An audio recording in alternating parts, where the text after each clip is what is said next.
Hey, it's been a long time. Welcome to a very special episode of the Spoon Drawer, brought to you by none other than COVID-19. So, today we have so much to talk about. I had to bring in a favorite guest, Hannah B. Harrison. Hi, Hannah. Hey Grace, how are you?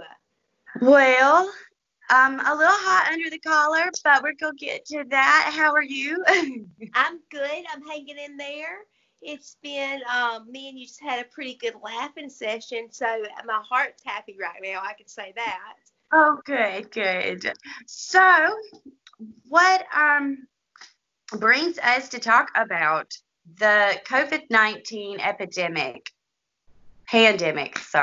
pandemic is particularly in relation to autoimmune disease and chronically ill individuals.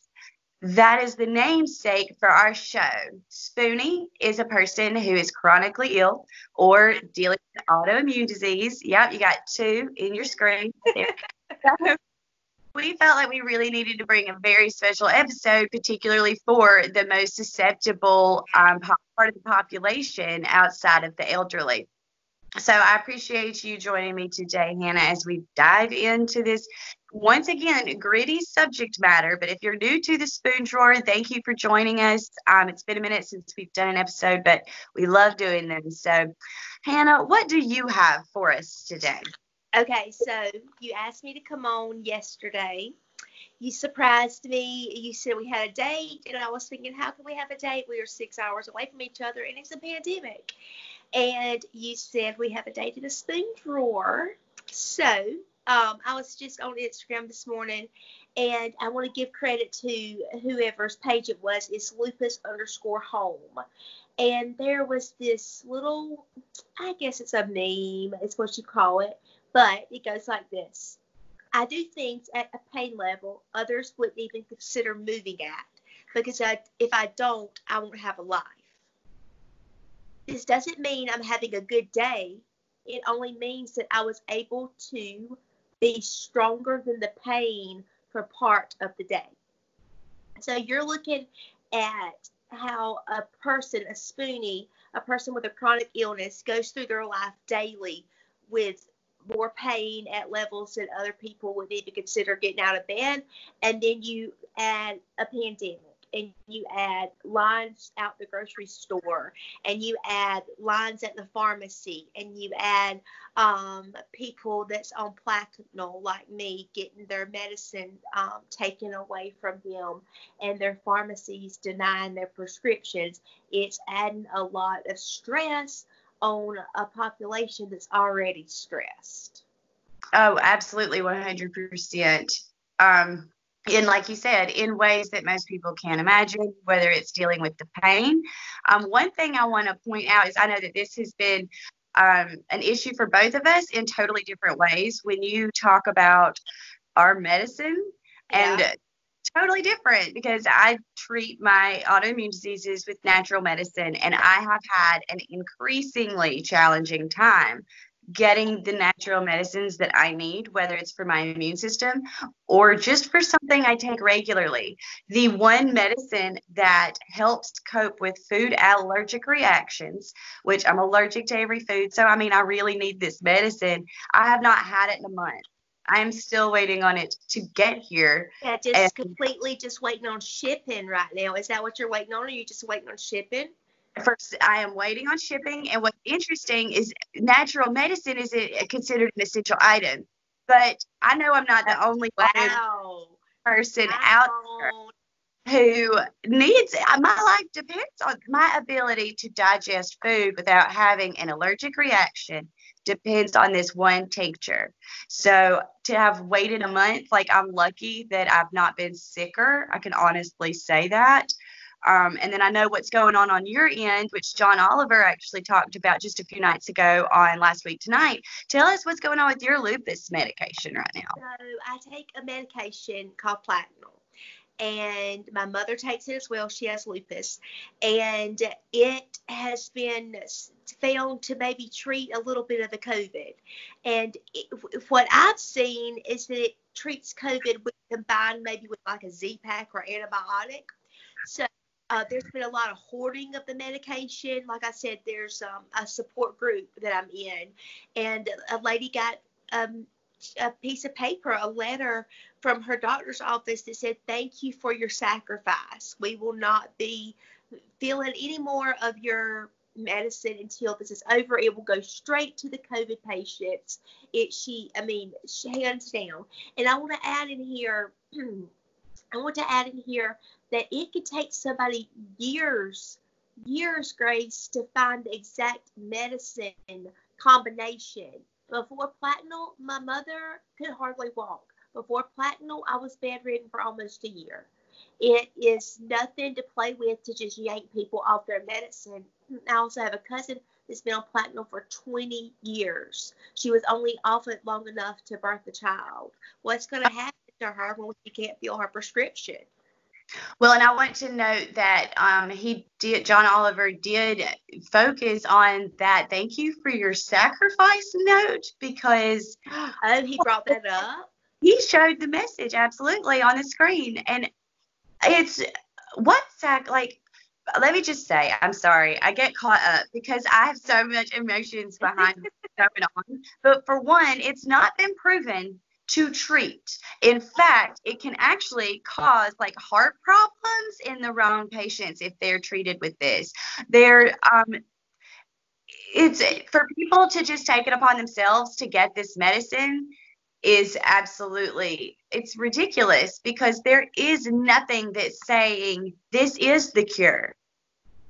So why are y'all having to make a sacrifice when we don't even know if it actually has that great of a benefit for the COVID pandemic? I just can't.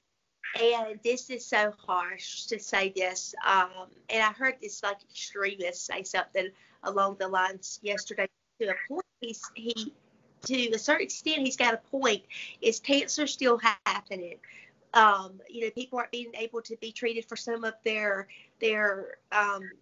cancer right now. Some of their cancer treatments are being put on hold. Some of their surgeries that they've been waiting on, organ donations. You may have been waiting on your kidney. Oh, wait, you're not going to get it right now.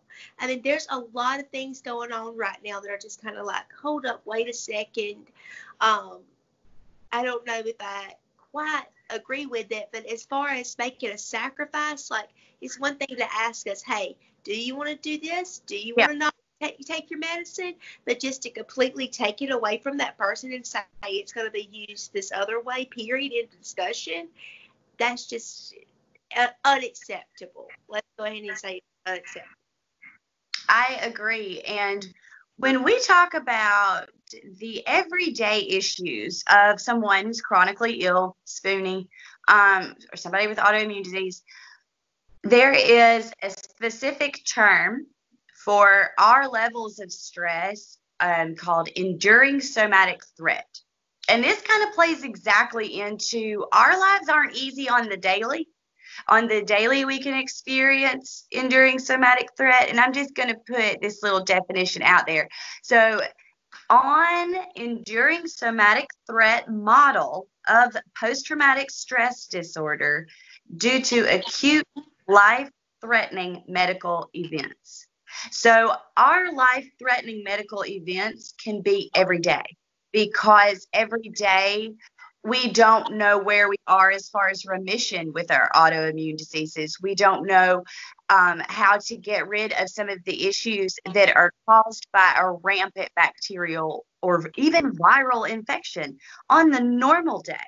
So when you're taking a life-threatening medical event, pretty sure COVID is going to fall under that headline. And if they created a different type of PTSD for us before COVID, let's just really take a second, and think about all those things that are hard on us anyway, and then amplify it to that long grocery line that you don't have the energy to stand in.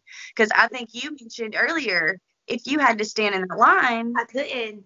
I told you earlier on the phone today, I saw one of my friend's moms. So she's my mom's age, and she owns a restaurant, a little bistro. She was standing in line at Sam's, and I was just thinking to myself, there is no way I could stand. I live in South Georgia. It's already getting hot here. The line, they were trying to keep the 6 feet apart, but that was not even really happening.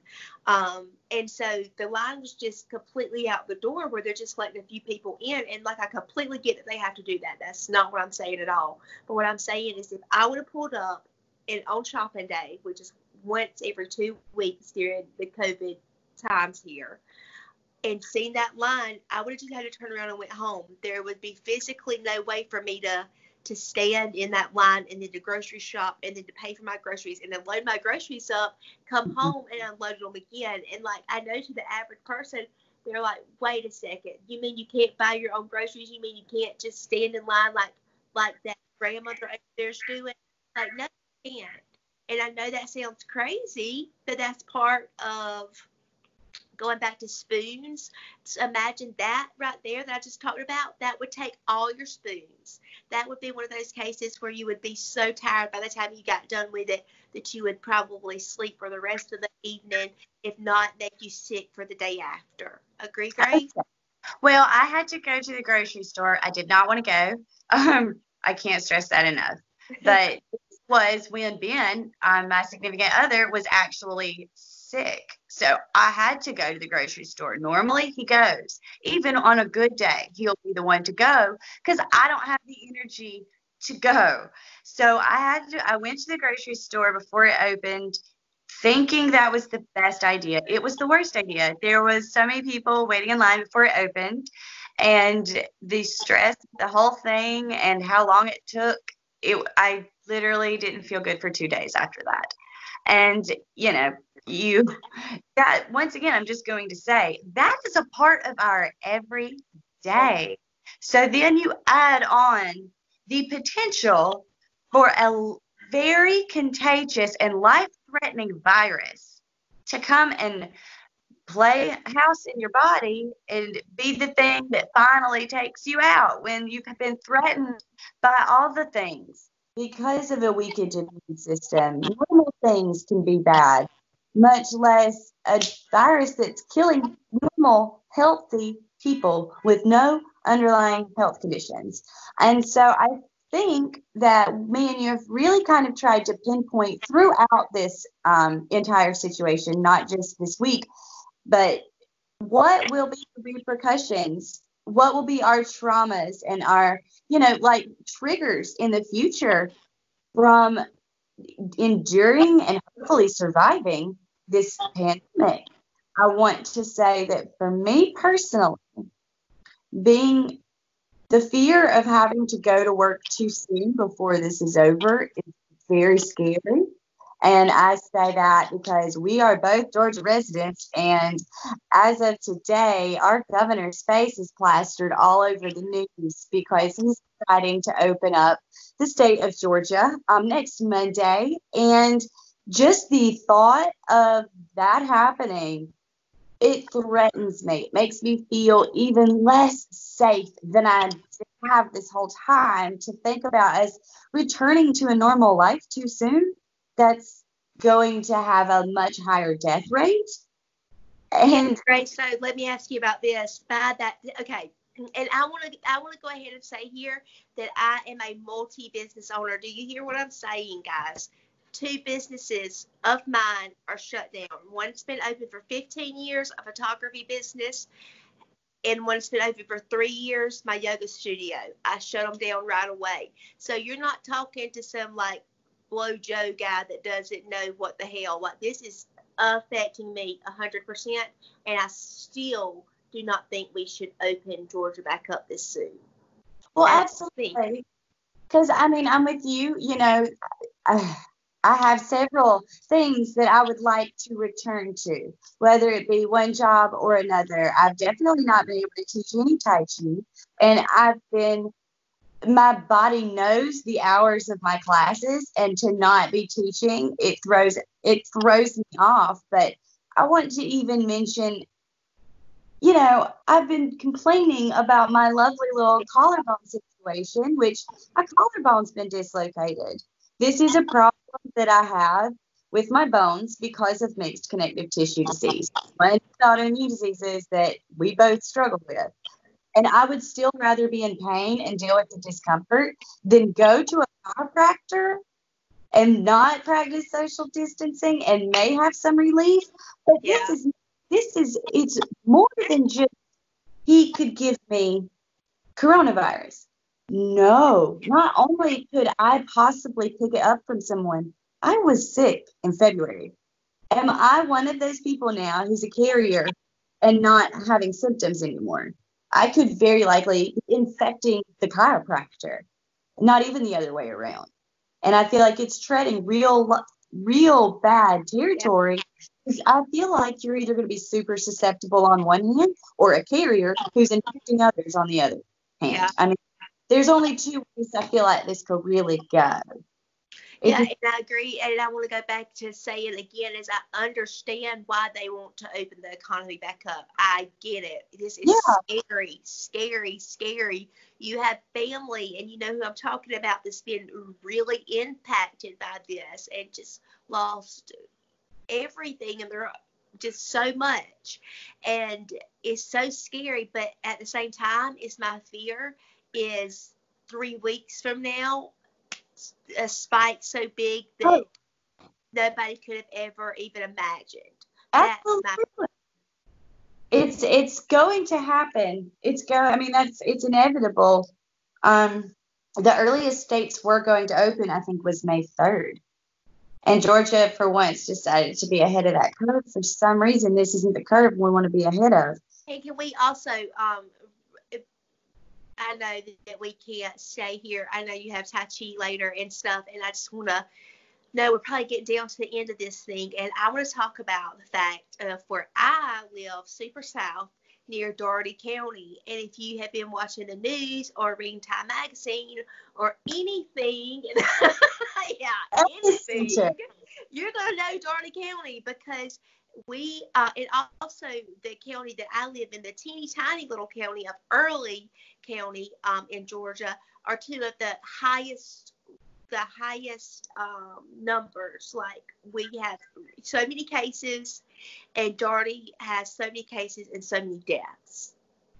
And they all traced it back to these a funeral, Grace, and maybe like a birthday party at the beginning. Two different little get-togethers caused all these people to get sick.